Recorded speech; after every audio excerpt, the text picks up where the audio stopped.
आजच्या लेक्चरमध्ये आपल्याला कंडिशनल सेंटेन्स जो आहे तर त्याच्यावरचे PYQs या ठिकाणी पाहिजेत. एक्झॅक्टली कंडिशनल सेंटेन्स जो आहे याच्यावर आयोग नक्की प्रश्न कसे विचारतोय आणि त्याची उत्तरं कशी द्यायची आणि या प्रश्नांची उत्तर देण्यासाठी आपल्याकडे कोणती बेसिक माहिती आवश्यक आहे ते या ठिकाणी सविस्तरपणे पाहिजे. तर ह्या छोट्याशा लेक्चरमधून तुमचा जो टॉपिक आहे ह्या टॉपिकमध्ये सगळी माहिती या ठिकाणी कव्हर होईल. ठीक आहे, चला तर जनरली बेसिक संकल्पना समजून घ्यायची का जी काही कंडिशनल सेंटेन्स आहे हे बेसिकली आपल्याला कॉम्प्लेक्स सेंटेन्समध्ये पाहायचं. ठीक आहे, तर कॉम्प्लेक्स सेंटेन्स जे असतं ना तर ते या ठिकाणी तुम्हाला बेसिक माहिती असणं खूप गरजेचं आहे, लक्षात ठेवायचं. जो काही कॉम्प्लेक्स सेंटेन्स आहे तर कॉम्प्लेक्स सेंटेन्समध्ये आपल्याला 3 गोष्टी पाहायला भेटतात. एक आहे तुमचा नाउन क्लॉज, दुसरा असतो तुमचा ॲडजेक्टिव्ह क्लॉज आणि जो तिसरा असतो तुमचा ॲडवर्ब क्लॉज. आता जे तिन्ही पण जे आहेत हे सबऑर्डिनेट क्लॉजेस आहेत. कोणते क्लॉजेस आहेत? सबऑर्डिनेट, लक्षात ठेवायचं. तर हे सगळे सबऑर्डिनेट क्लॉज आहेत. तर यातला जो काही ॲडव्हर्ब क्लॉज आहे ह्या ॲडव्हर्ब क्लॉजचे परत आपल्याला याच्यासाठी जवळपास 9 वेगवेगळ्या प्रकार आहेत. ठीक आहे, तर त्यातला एक प्रकार म्हणजे आपला जो आपला आजचा टॉपिक आहे त्याला आपण बोलतो ॲडव्हर्ब क्लॉज ऑफ कंडिशन. लक्षात ठेवायचं ॲडव्हर्ब क्लॉज ऑफ कंडिशन. तर जनरली याची एक रचना आहे. याच्यामध्ये मॉडल ॲक्झिलरीचा वापर कसा करायचा, याच्यामध्ये टेन्सचा वापर कसा करायचा, याच्यामध्ये सबऑर्डिनेट क्लॉज आणि मेन क्लॉज याचा कॉम्बिनेशन कसा जुळवायचा हे बेसिकली या ठिकाणी पाहिलं जातं. मग या रिगार्डिंग आयोगानं 2011 पासून ते 2025 पर्यंत थोडे ना तितके जवळपास 125 प्रश्न ह्या एका टॉपिकवर विचारलेले. त्यामुळे हा जो टॉपिक आहे हा कोणत्याही एक्झाममध्ये तुम्हाला किमान 2 प्रश्नांचं वेटेज घेऊन जातो.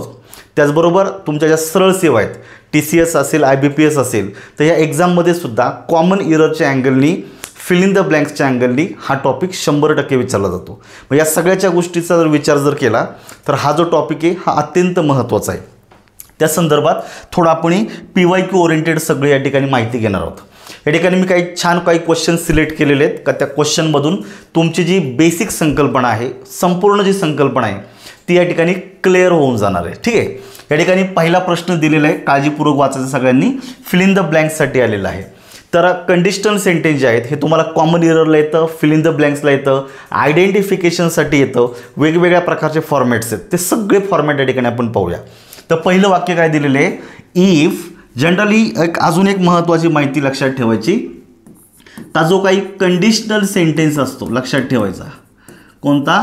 कंडिशनल सेंटेन्स जे असतात ना तर आयोगानं जी उदाहरणं आत्तापर्यंत विचारलीत ह्या टॉपिकवर त्यातली जवळपास 99% उदाहरणांची सुरुवात ही इफच्या या सबऑर्डिनेटिंग कंजंक्शननं झालेली. त्यामुळं थोडक्यात एक लक्षात ठेवायचं, इफनं सुरू झालेला जो काही क्लॉज असतो हा ॲडव्हर्ब क्लॉज ऑफ कंडिशनमध्ये जातो. ठीक आहे, आणि याला जोडून अजून एक शब्द कॉमन विचारला जातो तो म्हणजे आहे अनलेस. आता अनलेसचा अर्थ काय होतो? इफ नॉट होतो. अनलेस हा निगेटिव्ह वर्ड आहे, याचा मिनिंग आहे इफ नॉट. म्हणजे अनलेसमध्ये इफ हा बाय डिफॉल्ट आहे, फक्त तो शब्द निगेटिव्ह आहे. ठीक आहे, तर इफ आणि अनलेस अगदी कॉमनली तुमच्या एक्झाममध्ये विचारलेले. यांच्या व्यतिरिक्त आपल्याला provided that, in case, on condition that, बरोबर आहे. तर असे काही सबऑर्डिनेटिंग कंजंक्शन आहेत का त्यांनीसुद्धा ही कंडिशनल क्लॉज जोडला जातो. त्यातली उदाहरणं थोडी रेअर आहेत, कमी विचारली जाते. त्यामुळं एक कॉमन जो फॉर्मॅट आहे तो या ठिकाणी आपल्याला पाहायचा आहे. तर या ठिकाणी पहिला प्रश्न दिलेला आहे तुम्हाला, फिल इन द ब्लँक्ससाठी 3 वाक्य दिलेली आहेत. तर याच्यामध्ये आपल्याला करेक्ट फिल इन द ब्लँक्ससाठी करेक्ट आपल्याला ऑप्शन या ठिकाणी निवडायचं आहे. बघायचं, पहिलं वाक्य दिलेलं आहे, if we send a telegram today we ... reply in 2 days. तर एक महत्त्वाची गोष्ट का तो एक चार्ट तुम्हाला माहिती पाहिजे का तो तुम्ही या ठिकाणी समजून घ्यायचा का जो इफचा जो काही क्लॉज आहे हा निश्चित तुमचा सबऑर्डिनेट क्लॉज असणार आहे. ठीक आहे, आणि याला जोडून तुमच्या वाक्यामध्ये दुसरा जो काही क्लॉज असतो तो तुमचा असतो मेन क्लॉज. दुसरा कोणता क्लॉज असतो? मेन क्लॉज असतो. तर काय होतं की हा जो सबऑर्डिनेट क्लॉज आहे कधी कधी मेन क्लॉजच्या नंतर येतो, कधी कधी मेन क्लॉजच्या अगोदर सुद्धा येतो. असं काय त्याचे फिक्स लोकेशन नाही, परंतु 2 क्लॉजेस तुमच्या वाक्यात येतात. तर जनरली आपल्याला या ठिकाणी काय कंडिशन लक्षात ठेवायच्यात. इफच्या क्लॉजमध्ये जर आता याची भरपूर नावं आहेत, त्याला आपण मी एक थोडक्यात नाव देतो, रिअल कंडिशन किंवा प्रोबॅबल कंडिशन. रिअल कंडिशन किंवा प्रोबॅबल कंडिशन. तर इफच्या क्लॉजमध्ये जर साधा वर्तमान काळ असेल, म्हणजे जर क्रियापद मूळ रूपात घेतलं तर जोडून दिलेला जो काय मेन क्लॉज आहे, या मेन क्लॉजमध्ये साधा भविष्यकाळ वापरायचा.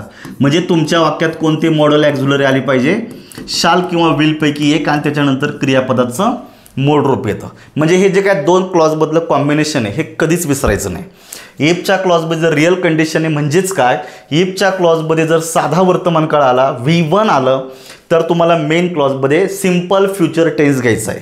आता कधी कधी काय होतं, तुमच्या वाक्यात शाल आणि विल नसतो, याच्या ऐवजी अजून दोन मॉडेल ॲक्झिलरी रिप्लेस करता येतात. त्यातला पहिला आहे तुमचा कॅन आणि दुसरा आहे तुमचा मे. तर ह्या दोनपैकी एक मॉडल ॲक्झिलरी सुद्धा या ठिकाणी चालतं, आणि ह्या 4 आता मॉडल ॲक्झिलरी झाले, त्यातलं कुठलं पण एक असेल तरी चालेल. याच्यानंतर क्रियापद मूळ रूपात घ्यायचं, याला बोललं जातं रिअल कंडिशन. तर काळाचा कॉम्बिनेशन बिलकुल चुकवायचा नाही, हे पहिलं झालेलं आहे. 2 नंबरची जी काही कंडिशन आहे का ती खूप महत्त्वाची आहे परत एकदा, तर लक्षात ठेवायचं, त्यालाच आपण म्हणतो अनरिअल कंडिशन. कोणती कंडिशन, अनरिअल. त्यालाच आपण म्हणतो इम्प्रोबॅबल कंडिशन. इम्प्रोबॅबल लक्षात ठेवायचं. तर इफच्या क्लॉजमध्ये जर साधा भूतकाळ विचारलेला असेल, म्हणजे V2 आलेला असेल, तर जोडून दिलेला जो काही मेन क्लॉज आहे, या मेन क्लॉजमध्ये आपल्याला मोस्टली काय विचारायचं आहे, ओल्ड प्लस क्रियापदाचं मूळ रूप तुम्हाला घ्यायचं आहे. म्हणजे या ठिकाणी ओल्ड आलेला आहे, या ठिकाणी शाल विल चालणार नाही. मग इथे काय होतं, कधी कधी ओल्ड ऐवजी अजून 3 मॉडेल ॲक्झिलरी चालू शकतात. ते म्हणजे तुमचा कोल्डसुद्धा ॲक्सेप्टेबल आहे अर्थाप्रमाणे. दुसरा तुम्हाला माईटसुद्धा वापरलं तरी चालेल आणि शोल्ड वापरलं तरी चालू शकतं. म्हणजे या ठिकाणी ओल्ड, कोल्ड, शोल्ड आणि माईट ह्या 4पैकी एक मॉडेल ॲक्झिलरी, त्यातला सगळ्यात कॉमन जो आहे तो म्हणजे तुमचा ओल्ड आहे. आणि ओल्डच्या नंतर परत एकदा क्रियापद मूळ रूपात येतं. हे झालं तुमची अनरिअल कंडिशन, यालाच बोललं जातं improbable condition, imaginary condition, unlikely condition. ठीक आहे. आणि जी तिसरी आणि शेवटची जी काही कंडिशन आहे तिला बोललं जातं इम्पॉसिबल कंडिशन. कोणती कंडिशन बोललं जातं, इम्पॉसिबल कंडिशन. नोटीस करायचं, इम्पॉसिबल कंडिशन जी असते हिच्यामध्ये तुम्हाला पूर्ण भूतकाळ दिलेला असतो. कोणता, पूर्ण भूतकाळ. पूर्ण भूतकाळामध्ये हॅड प्लस क्रियापदाचं तिसरं रूप येतं. जर इफच्या क्लॉजमध्ये पूर्ण भूतकाळ म्हणजे पास्ट परफेक्ट टेन्स जर असेल, तर जोडून दिलेला जो मेन क्लॉज आहे त्याच्यामध्ये एक स्ट्रक्चर वापरायचे, ते म्हणजे तुमचं ओल्ड प्लस हॅव प्लस क्रियापदाचं तिसरं रूप. ही रचना या ठिकाणी ॲक्सेप्टेबल आहे. मग ओल्ड ऐवजी अर्थाप्रमाणे कोल्ड, माईट आणि शोल्डसुद्धा चालतं, पण पुढे हॅव प्लस V3 हे जोडून द्यायचं असतं. तर जनरली ह्या 3 मेजर कंडिशन आहेत. याच्या व्यतिरिक्त एक अजून लक्षात ठेवायचं, काही जी काय रिअल कंडिशन आहे, ह्या रिअल कंडिशनमधून जर सायंटिफिक फॅक्ट जर व्यक्त केलेली असेल, तर या केसमध्ये सबऑर्डिनेट आणि मेन अशा दोनही क्लॉजमध्ये फक्त आणि फक्त सिम्पल प्रेझेंट टेन्स वापरायचं आहे. म्हणजे सायंटिफिक फॅक्ट असेल तर जो काय तुमचा मेन क्लॉज आहे, या मेन क्लॉजमध्ये सिम्पल फ्युचर वापरायचा नाही, सिम्पल प्रेझेंट वापरायचा. कारण सायंटिफिक फॅक्ट हे नेहमीच सिम्पल प्रेझेंट टेन्समध्ये असते. आणि अजून एक रूल, जर इफच्या क्लॉजमध्ये रिअल कंडिशन असेल तर जोडून दिलेला जो काय मेन क्लॉज आहे, या मेन क्लॉजमध्ये इम्पेरेटिव्ह सेंटेन्स वापरलं तरीही चालतं. इम्पेरेटिव्ह म्हणजेच काय रे, आज्ञार्थक वाक्य आलं तरी चालतं. म्हणजे अशा काही बेसिक रिक्वायरमेंट आहे, ही बेसिक माहिती आहे. हिच्या आधारे तुम्हाला ह्या टॉपिकच्या कोणत्याही प्रश्नाचं उत्तर इझिली देता येईल, हे माझं चॅलेंज आहे. ठीक आहे. चला आता आपण ही मूळ संकल्पनेकडे जाऊया. If we send a telegram today. Send हे क्रियापदाचं मूळ रूप आहे. म्हणजे इफच्या क्लॉजमध्ये आहे रिअल कंडिशन. कोणती कंडिशन आहे, रिअल कंडिशन. मग निश्चितच आहे जो मेन क्लॉज आहे त्याच्यामध्ये सिम्पल फ्युचर टेन्स पाहिजे. We dot dot a reply in 2 days. आपण जर आज टेलिग्राम पाठवला तर आपल्याला 2 दिवसांमध्ये रिप्लाय भेटेल. नोटीस करायचं, या ठिकाणी सिम्पल फ्युचर असणं अपेक्षित आहे. म्हणजे या ठिकाणी तुम्हाला शाल किंवा विल आणि याच्यानंतर क्रियापदाचं मूळ रूप तुम्हाला घ्यायचं आहे. मग आता जर तुम्ही 4 पर्याय जर चेक केले, इथे शाल गेट दिलेलं आहे, ॲक्सेप्टेबल आहे. शाल गेट इथे ॲक्सेप्टेबल आहे, इथे पण ॲक्सेप्टेबल आहे. शालच्या नंतर चालू काळातलं क्रियापद येत नाही, म्हणून पर्याय क्रमांक 3 इथं रिमूव्ह झालेला आहे. याला एलिमिनेशन बोललं जातं. आता पहिलं वाक्याचा प्रॉब्लेम सुटला. दुसरं वाक्य बघा, if he dot dot me I should मॅरी हिम. आता नोटीस करा, इथं इफच्या क्लॉजमधला काळ तुम्हाला फिल इन द ब्लँक्सला आलेला आहे. म्हणजे तुम्हाला जो पुढे मेन क्लॉज दिलेला आहे त्या मेन क्लॉजमध्ये मॉडेल आणि क्रियापद चेक करायचं. जर मेन क्लॉजमध्ये ओल्ड, कुड, शुड आणि माईट आणि याच्यानंतर जर V1 आलेलं असेल तर याचा अर्थ समजून घ्यायचा, या क्लॉजमध्ये अनरियल कंडिशन व्यक्त झालेली. कोणती? अनरियल कंडिशन व्यक्त झालेली. म्हणजे या वाक्यामध्ये साधा भूतकाळ अपेक्षित आहे. म्हणजे 2 नंबरला साधा भूतकाळ चेक करा. या ठिकाणी आस्क दिलेला आहे, बरोबर आहे. विल आस्क, इफच्या क्लॉजमध्ये सिम्पल फ्युचर वापरत नाहीत, त्यामुळे इथं तुमचा बी चुकलेला आहे, म्हणजे पर्याय क्रमांक 2 गेला. इथे आस्क बरोबर आहे. आता आपण 50-50वर आलो. आता तिसरं वाक्य निर्णायक आहे, चेक करा. If you had come earlier, इफच्या क्लॉजमध्ये पूर्ण भूतकाळ दिलेला आहे, हॅड प्लस V3. नोटीस करा, म्हणजे ह्या वाक्यामध्ये इम्पॉसिबल कंडिशन दिलेली. बघा, एकाच प्रश्नामध्ये आपण अख्ख्या टॉपिकचे रूल्स कव्हर केलेले. इम्पॉसिबल कंडिशन दिली म्हणजे तुमचा जो मेन क्लॉज आहे या वाक्यामध्ये ओल्ड प्लस हॅव प्लस क्रियापदाचं तिसरं रूप घेणं अपेक्षित आहे. मग या ठिकाणी चेक करा, आता ओल्ड प्लस हॅव चालणार नाही, कारण इथं पुढं V3 अपेक्षित आहे. इथं V3 दिलेलं नाही आहे, म्हणजे पर्याय क्रमांक 1 रिमूव्ह झाला. म्हणजे ऑफकोर्स 3 एलिमिनेट झाले, म्हणजे पर्याय क्रमांक 4 हे आपलं उत्तर आहे. ओल्ड हॅव बीन, इथं बीन हा बीचं तिसरं रूप दिलेलं आहे, म्हणजे ही रचना बरोबर येते. ठीक आहे, तर या पद्धतीनं आपल्याला उत्तरापर्यंत पोहोचायचं. आता मला सांगायला थोडा उशीर लागला असेल, परंतु जेव्हा तुम्ही मेंटल रिॲक्शन करता, प्रश्न पाहिल्या within few seconds you can answer the question. इतकं इझी काम बनून जातं. तर ह्या पद्धतीने एलिमिनेशनवर फोकस करायचा. आपण पुढच्या प्रश्नाकडे जाऊयात. फिल इन द ब्लँक्ससाठी आलेला प्रश्न आहे. तर मित्रांनो, थोडंसं पुढं जाण्याच्या अगोदर एक छोटीशी अनाउन्समेंट आहे, एकदा थोडंसं लक्ष देऊन ऐका. तर बेसिकली आपलं एक ॲप्लिकेशन आहे, दिलीप मुसळेज इंग्लिश अकॅडमी, आणि ह्या ॲप्लिकेशनमध्ये आपलं एक PYQचा एक कोर्स का जो पूर्णपणे लेटेस्ट आहे आणि अपडेटेड आहे, असा कोर्स या ठिकाणी नव्यानं लॉन्च केलेला आहे. तर जे विद्यार्थी आता गटकची तयारी करत असतील किंवा थोडंसं नोव्हेंबरच्या अनुषंगानं जर कोणी जर प्लॅनिंग जर करत असेल अभ्यासाचा, तर मित्रांनो, आपल्या इंग्लिशच्या अभ्यासाचा सोबत तुम्ही हे PYQचे ॲनालिसिस ऐकायला विसरू नका. अराऊंड 3000पर्यंत प्रश्नांचं विश्लेषण टॉपिक वाईज आणि त्याचबरोबर 90 प्रश्नपत्रिकांचं फुल लेंथ विश्लेषण या ठिकाणी दिलेले. आणि ह्या कोर्सचं वैशिष्ट्य, हा कोर्स फक्त 299 रुपयाला अवेलेबल आहे आणि 6 महिन्यासाठी अनलिमिटेड आहे. तुम्ही कितीही वेळा बघा, तुमची कॉन्सेप्ट क्लिअर होईपर्यंत बघा, काहीच प्रॉब्लेम येणार नाही. तर हा कोर्स तुमचा परीक्षेमध्ये 40+ प्रश्न बरोबर आणण्याचं काम करेल. तर त्या अनुषंगानं महत्त्वाचं आहे मित्रांनो. चला आपण आता दुसऱ्या प्रश्नाकडे जाऊया. फिल इन द ब्लँक्स बघायचं. Dot dot we shall get a reply in 2 days. Notice करा, आता हा सुद्धा एका राज्यसेवेच्या एक्झाममध्ये आलेला आहे. तर बऱ्यापैकी वाक्य सुद्धा रिपीट झालेली आयोगाकडनं. जसं आपण आता पहिलंच पाहिलेले, पहिल्या प्रश्नातही वाक्य आलेले, दुसऱ्या प्रश्नातही आलेले. हा प्रश्न मी तयार नाही केलेला, हा आयोगाचा प्रश्न आहे. त्यामुळे बघा, इथे मेन क्लॉज दिलेला आहे आणि मेन क्लॉजमध्ये साधा भविष्यकाळ दिलेला आहे. याचाच अर्थ काय होतो का तुमच्या वाक्यामधून कोणती कंडिशन व्यक्त झालेली आहे? रियल. कारण रियल कंडिशनमध्येच इफच्या क्लॉजमध्ये जर साधा वर्तमान काळ आला तर मेन क्लॉजमध्ये साधा भविष्यकाळ येतो. कुठला तरी एक दिला जाईल, एक फिल इन द ब्लँक्सला आला तरी तुम्हाला उत्तरात आलं पाहिजे. म्हणजे असा पर्याय शोधा ज्याच्यामध्ये V1 दिलेला आहे. ठीक आहे, बघायचं. If we send a telegram today, इथं V1 दिलेलं आहे, पर्याय क्रमांक 1 मध्ये उत्तर निघतं. बाकीचे का चुकले बघा. इफ वी विल सेंड, तर मित्रांनो इफच्या क्लॉजमध्ये आपल्याला भविष्यकाळ वापरायचा नाही आहे. काही अपवादात्मक रूल आहे, मिनिंग बदलून वेगवेगळ्या अँगलनी वापरता येऊ शकतो, परंतु ह्या टॉपिकचे अपवाद आपल्याला पाहायचे नाही आहेत. आपले जे कॉमन रूल जे आहेत ते सगळे पहा. इथं विल वापरू नका. दुसरा पर्याय गेला. इफ वी शाल, शालसुद्धा चालणार नाही आहे. तिसरा पर्याय जातो. इफ वी हॅव सेंट, तर नोटीस करा, इफच्या क्लॉजमध्ये जर रिअल कंडिशन असेल तर फक्त सिम्पल प्रेझेंट टेन्स वापरायचा. Present continuous, present perfect continuous वापरायचे नाहीत. त्यामुळे हा पूर्ण वर्तमान काळसुद्धा काय झालेला आहे, चुकलेला आहे. एलिमिनेशनने आपलं उत्तर हे 1 नंबरचं कंप्लीट झालेलं आहे. If we send a telegram today we shall get a reply in 2 days. Notice करायचं छान पद्धतीनं.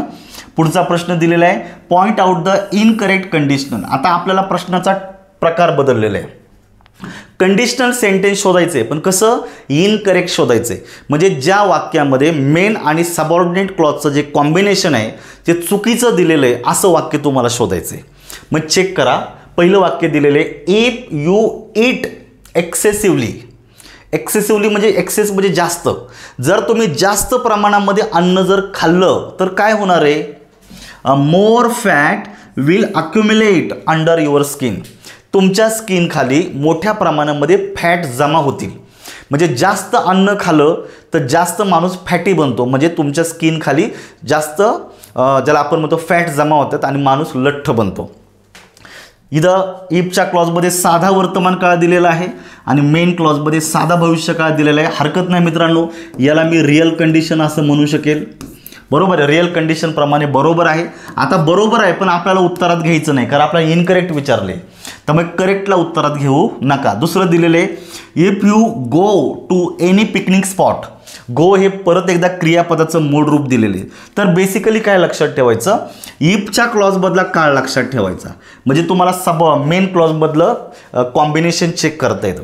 इफच्या क्लॉजमध्ये कळलेलं हे रिअल कंडिशन. मग पुन्हा एकदा पुढे सिम्पल फ्युचर पाहिजे. You only see the vacant hotels and deserted villages. इथं विल आणि V1 आलेले म्हणजे सिम्पल फ्युचर आहे. हे सुद्धा बरोबर आहे पण आपल्याला घ्यायचं नाही, कारण आपल्याला चुकीचं निवडायचं आहे. तिसरा दिलेलं आहे, if she does regular exercise. मित्रांनो, डूचं हे रूप आहे, हे V1 म्हणून आलेलं आहे. डूचा मुख्य क्रियापद म्हणून वापर केलेला आहे, ॲक्सेप्टेबल आहे. रिअल कंडिशन झाली. तर पुढे देणारा मेन क्लॉजमध्ये सिम्पल फ्युचर पाहिजे होता. यांनी दिलेलं आहे, she would not be in poor health. तर इथं विल पाहिजे होता, ओल्ड चालणार नाही. इथं काय पाहिजे होता, विल. म्हणजे नोटीस करायचं, तिसरं वाक्य तुमचं चुकलेलं आहे आणि चुकीचं विचारल्यामुळे पर्याय क्रमांक 3 हे तुमचं उत्तर आहे.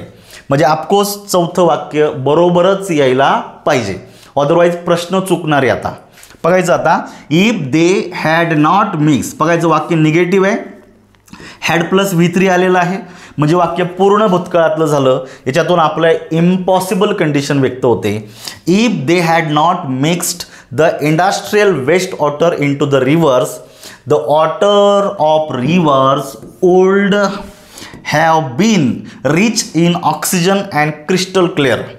जर त्यांनी, आता ते म्हणजे कोण ऑथॉरिटी असेल, त्यांनी जर जे इंडस्ट्रीतलं जे काही वेस्ट वॉटर आहे, सांडपाणी आहे, ते जर नदीमध्ये जर सोडलं नसतं तर नद्यांचं जे काही पाणी आहे ते थोडंसं ऑक्सिजनने परिपूर्ण आणि क्रिस्टल क्लिअर दिसलं असतं. बरोबर आहे की नाही. पण हे आता इम्पॉसिबल कंडिशन आहे, त्यामुळे इथं काळ बरोबर आहे. आता हे चौथं वाक्य बरोबर आहे पण घ्यायचं नाही, कारण आपल्याला इनकरेक्ट विचारले, म्हणून पर्याय क्रमांक 3.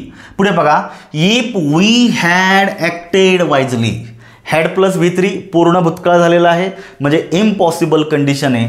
मेन क्लॉजमध्ये वुड हॅव प्लस V3 पाहिजे. There would have been no partition. Notice करायचं, पूर्ण भूतकाळ would have plus V3 acceptable म्हणजे ए बरोबर आहे. आता नोटीस करायचं, आपल्याला काय विचारलं आहे, ग्रॅमॅटिकली करेक्ट सेंटेन्स विचारले म्हणजे ए जर बरोबर असेल तर तो उत्तरात दिसला पाहिजे. त्यामुळे असे पर्याय निवडा का ज्याच्यामध्ये ए आलेला नाही. बघा, याच्यात ए नाही आहे, पर्याय क्रमांक 4 रिमूव्ह झाला. 2 मध्ये सुद्धा ए नाही आहे, पर्याय क्रमांक 2 सुद्धा रिमूव्ह झाला. आलो आपण 50-50वर. याच्यामध्ये कॉमन काय मित्रांनो, एच आलेला आहे म्हणजे सी आणि डी पैकी एक आपल्याला निवडायचं आहे. तर निश्चित बीचा इथं उल्लेख होणार नाही, कारण पर्यायामध्ये बी दिलेलाच नाही आहे उरलेल्या. तर मग तो गृहीत धरू नका, पण एकदा वाक्य तरी पाहून घ्या काय दिलेलं आहे. When the sun rises birds came out of their nest. Notice करायचं, when the sun rises simple present tense दिलेलं आहे.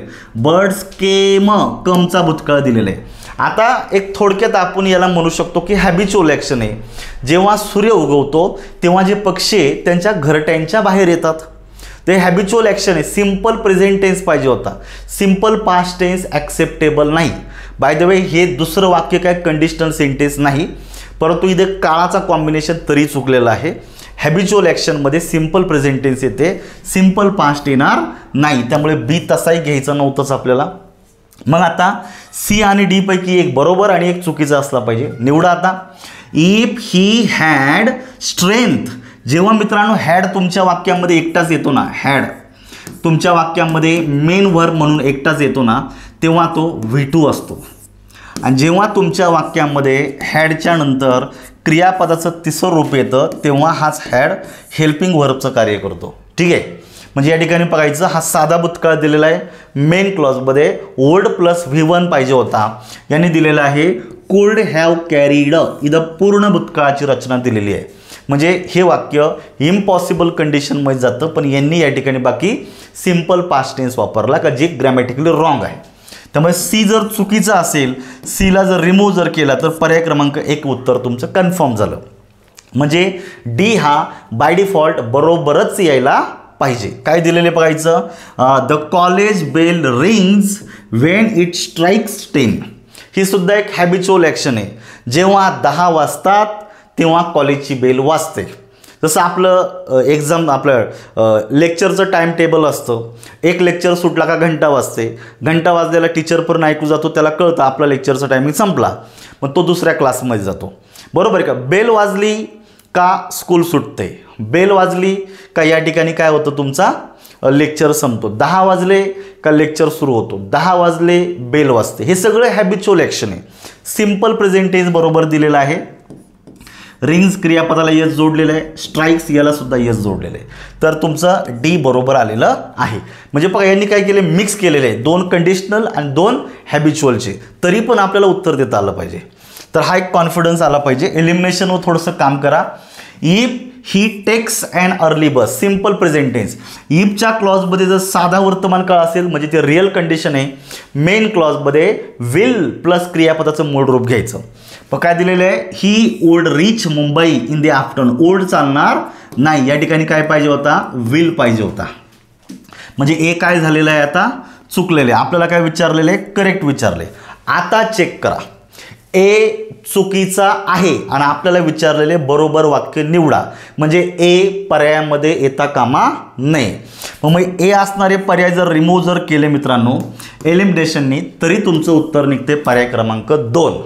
तर हे एलिमिनेशन आहे. एलिमिनेशन इतकं सायंटिफिक आहे, इतकं शास्त्रशुद्ध आहे का प्रश्न बनवताना त्या लोकांनी त्याचा वापर केलेला असतो पर्याय बनवताना. ठीक आहे. त्यामुळे एलिमिनेशन तुम्हाला कधीही चुकीचं दगा देणार नाही. त्यामुळे हे 100% उत्तर येणार आहे बी आणि सी. चेक करून पाहूया. If you visited the girls old mind it. इफच्या क्लॉजमध्ये जर साधा भूतकाळ आलेला असेल तर मेन क्लॉजमध्ये ओल्ड प्लस V1 आलेला आहे. तुमचं बी बरोबर आहे. If your work is over. Is हे सिम्पल प्रेझेंट टेन्समधलं बीचं रूप क्रियापद आलेलं आहे, हरकत नाही आहे. Is over, go home and enjoy television. मी तुम्हाला मगाशीच सांगितलेले, इफच्या क्लॉजमध्ये जर साधा वर्तमान काळ असेल तर ही रिअल कंडिशन आहे. मेन क्लॉजमध्ये साधा भविष्यकाळ पाहिजे. कधी कधी तुम्हाला सिम्पल फ्युचर टेन्सच्या ॲसर्टिव्ह सेंटेन्सऐवजी सरळ सरळ इम्पेरेटिव्ह सेंटेन्स जोडून दिलं जातं आणि ते सुद्धा ग्रॅमॅटिकली करेक्टच असतं. ठीक आहे. त्यामुळं हे वाक्य ग्रॅमॅटिकली करेक्ट द्यायचं. ठीक आहे. आणि शेवटचं, इफ ही बिहेव्ड वेल. साधा भूतकाळ दिलेला आहे, तर पुढे दिलेलं आहे सी वुड हॅव लव्ड हिम. इथं साध्या भूतकाळासोबत ओल्ड प्लस V1 पाहिजे होता, वुड हॅव प्लस V3 चालणार नाही. त्यामुळे तुमचा डी चुकलेला आहे. आणि तसंही बी आपण एलिमिनेशननी उत्तर ऑलरेडी काढलेलं होतं पर्याय क्रमांक 2. तर ह्या गोष्टी पाहत चालायच्या मित्रांनो. पुढे बघायचं आहे identify the type of clause underline. इथं तुम्हाला क्लॉज विचारलेला आहे. काय दिलेलं आहे, take an umbrella with you in case it rains. आता नोटीस करा, इथं सबऑर्डिनेट क्लॉज आहे, त्याची सुरुवात इन केसनं झालेली आहे. तर तुम्हाला मी सांगतो का जनरली आपल्याला जास्तीत जास्त प्रश्न ही इफ आणि अनलेसवर आलेले आहेत, पण याच्या व्यतिरिक्त इन केससुद्धा सबऑर्डिनेटिंग कंजंक्शन आहे आणि त्याला ॲडव्हर्ब क्लॉज ऑफ कंडिशनमध्ये वापरलं जातं. प्रोव्हाइडेड एक आहे, प्रोव्हाइडेड दॅट, नोटीस करायचं, on condition that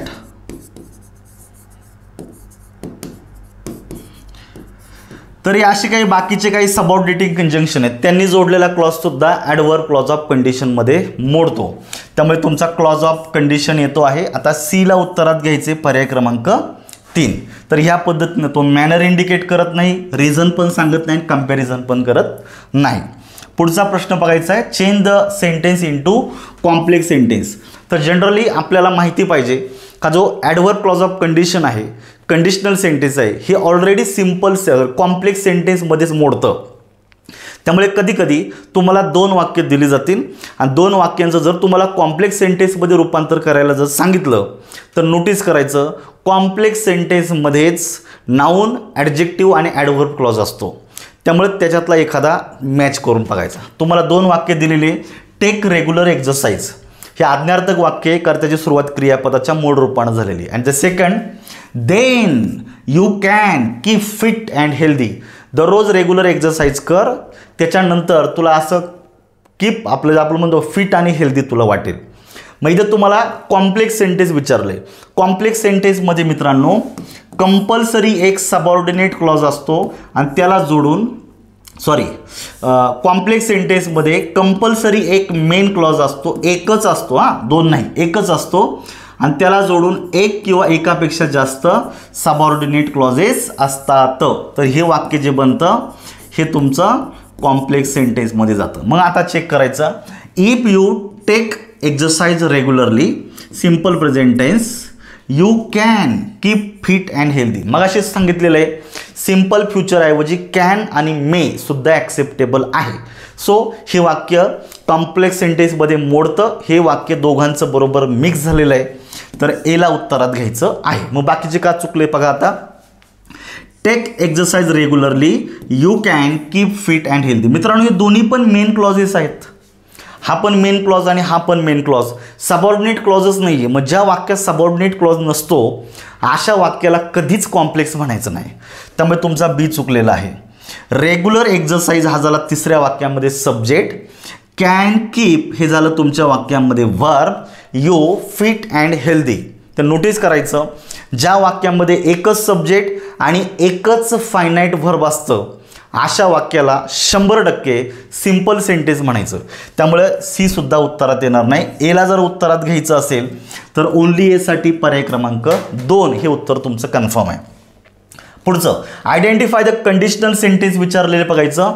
if he left his bicycle someone will still it. तर नोटीस करायचं लिव्हचा भूतकाळ लेफ्ट आलेला आहे म्हणजे साधा भूतकाळ आहे, म्हणजे ही अनरियल कंडिशन आहे. मेन क्लॉजमध्ये ओल्ड प्लस क्रियापदाचं मूळ रूप पाहिजे, विल चालणार नाही, ओल्ड पाहिजे होता. त्यामुळे पहिलं चुकलेलं आहे. दुसरं दिलेलं आहे, if you try again. Try हे क्रियापदाचं मूळ रूप आहे म्हणजे रियल कंडिशन आहे. मेन क्लॉजमध्ये विल प्लस V1 पाहिजे होता, इथे ओल्ड चालणार नाही. त्यामुळे बी सुद्धा चुकलेलं आहे, म्हणजे 2 चुकलेले. If he had return the letter I will post it. पूर्ण भूतकाळासोबत ओल्ड हॅव प्लस V3 येतो, सिम्पल फ्युचर येणार नाही, हे चुकते. म्हणजे आपकोच चौथं बरोबरच यायला पाहिजे. If we had found him earlier. बघा फाइंडचा भूतकाळ फाउंड आणि तिसरं रूप सुद्धा फाउंडच होतं. हॅड प्लस V3 ज्याला आपण इम्पॉसिबल कंडिशन म्हणतो. मेन क्लॉजमध्ये कुड हॅव प्लस V3 ॲक्सेप्टेबल आहे. वी कुड have saved his life. Would ऐवजी कुल्ड सुद्धा चालतो, पुढे हॅव प्लस V3 घ्यायचं आहे. म्हणजे ही इम्पॉसिबल कंडिशन बरोबर आहे. पर्याय क्रमांक 4ला मार्क करायचं. सेकंड लास्ट प्रश्न आहे, if they had offered me a decent salary. त्यांनी जर मला एक चांगली सॅलरी ऑफर केली असती तर काय झालं असतं. I would have accepted the job. Me job स्वीकारला असता. नोटीस करायचं इफच्या क्लॉजमध्ये पूर्ण भूतकाळ दिला आहे, त्या तुम्हाला विचारलेले कोणती कंडिशन आहे तर निश्चित ही कंडिशन आहे तुमची इम्पॉसिबल कंडिशन. त्यामुळे एला उत्तरात घ्यायचं आहे आणि ए हा पर्याय क्रमांक 4मध्ये दिलेला आहे. कधी कधी एला आपण 1 समजतो, हे करू नका. म्हणजे हे एकदम मॅच करून बघायचं, नाहीतर तुमचं उत्तर बरोबर आहे पण टिक मार्क करताना तुम्ही चूक करताय आणि अशी गलती अत्यंत महागात पडते, लक्षात ठेवायचं. इथं 4 नंबरमध्ये ए दिलेलं आहे, त्याला मार्क करायचं. आणि शेवटचा, अनलेस इफ ऐवजी अनलेस सुद्धा चालतो, काही प्रॉब्लेम नाही, तोच रूल आपल्या होतो. Unless it will rain I will pick you up at 6. बरोबर आहे. अनलेस इफच्या क्लॉजमध्ये सिम्पल फ्युचर वापरत नाहीत, सिम्पल प्रेझेंट वापरता असं असतं. बरोबर आहे. त्यामुळे ए चुकलेलं आहे. तुम्हाला दुसरे विचारले, if you don't pass the test, जर तू टेस्ट पास झाला नाही तर पुढे काय दिलेलं आहे, व्हॉट विल यू डू. आता हे वाक्य भले इंट्रोगेटिव्ह आहे, पण याच्यात सुद्धा सिम्पल फ्युचरच आलेलं आहे. बरोबर आहे का. यूला जर आपण विलच्या आधी जर घेतलं तर विल डू अशी रचना झाली असती, का जी सिम्पल फ्युचर दिलेले. इफच्या क्लॉजमध्ये सिम्पल प्रेझेंट आहे, भले वाक्य निगेटिव्ह आहे, काही फरक पडत नाही. पुढे सिम्पल फ्युचर बरोबर आहे, म्हणजे बीला उत्तरात घ्यायचं आहे. आणि तिसरं, take another sandwich if you are hungry. Are हे एकटंच क्रियापदाचं रूप आलेलं आहे, आपण V1 म्हणेल. म्हणजेच बघा, इफच्या क्लॉजमध्ये जर V1 असेल त्याला रिअल कंडिशन बोललं जातं, तर मेन क्लॉजमध्ये सिम्पल फ्युचर टेन्स वापरला जातो. तर कधीकधी अर्थानुसार तुम्हाला इम्पेरेटिव्ह म्हणजे आज्ञार्थक वाक्य वापरलं तरीही चालतं. त्यामुळे टेक अनादर सँडविच क्रियापदाच्या मूळ रूपानं सुरू झालेलं वाक्य आज्ञार्थक आहे, तर हे वाक्य 100% बरोबर आहे. त्यामुळे मित्रांनो सीला उत्तरात घ्यायचं आहे. तर बी आणि सी आपल्याला काय विचारलेलं आहे, करेक्ट, हे चेक करत जायचं. करेक्ट विचारलं, इनकरेक्ट जायचं. कधी कधी करेक्ट विचारलं जातं, आपण इनकरेक्टला मार्क करतो. कधी कधी इनकरेक्ट विचारलं जातं, आपण करेक्टला मार्क करतो. कधी कधी आधी प्रश्न वाचलेला असो, तुम्हाला इनकरेक्ट शोधायचं आहे, पण उत्तर देताना आपण करेक्टला मार्क करतो, असं करू नका. एक्झॅक्टली जे विचारले ना तेच उत्तरात द्या. कारण अशी एखादी दुसरी जर गलती झाली तर मित्रांनो तुम्ही मेरिटच्या बाहेर जाऊ शकता. सो या ठिकाणी तुमचं बी आणि सी बरोबर येतोय, पर्याय क्रमांक 4. तर ह्या पद्धतीने मित्रांनो आपल्याला कंडिशनल सेंटेन्सचा जो टॉपिक आहे तो छान पद्धतीने हँडल करायचा आहे. हा टाईम सेव्ह करणारा टॉपिक आहे, कमी वेळेमध्ये जास्त आउटपुट देणारा टॉपिक आहे. त्यामुळं त्याला ह्या अँगलनी जर पाहिलं, एलिमिनेशन वापरलं, बेसिक संकल्पना जर समजून जर घेतल्या तर ह्या टॉपिकला समजून घ्यायला काही प्रॉब्लेम येणार नाही. कधी कधी 2, कधी कधी 3 प्रश्न ह्या टॉपिकवर विचारले जातात. आणि या केसमध्ये तुम्हाला जास्तीत जास्त मार्क्स जर मिळवायचे असतील तर तुम्हाला ह्या PYQला ह्या अँगलने समजून घ्यावं लागेल. तर या लेक्चरमध्ये आपल्याला थांबायचं आहे. तर जस्ट परत एकदा पुढे जाण्याच्या ऐवजी म्हणजे अगोदर जर आपण तयारी जर करत असाल गट क ची किंवा पुढच्या काही एक्झामसाठी, तर निश्चित हा एक छोटासा कोर्स आहे, तुम्ही म्हणजे ॲप्लिकेशनमध्ये तुम्ही जॉईन करू शकता. अगदी माफत याच्यामध्ये दिलेला आहे. तुमचा वेळ 100% वाचणार आहे आणि तुम्हाला 100% हा कोर्स तुम्हाला प्रॉफिटमध्ये घेऊन जाणार आहे, म्हणजे तुम्हाला मॅक्सिमम मार्क्स मिळवून देणार आहे. चला, आजच्या लेक्चरमध्ये मी या ठिकाणी थांबतो. असाच एक इनोव्हेटिव्ह छान लेक्चर घेऊन मी उद्या परत एकदा भेटेल. थँक्यू.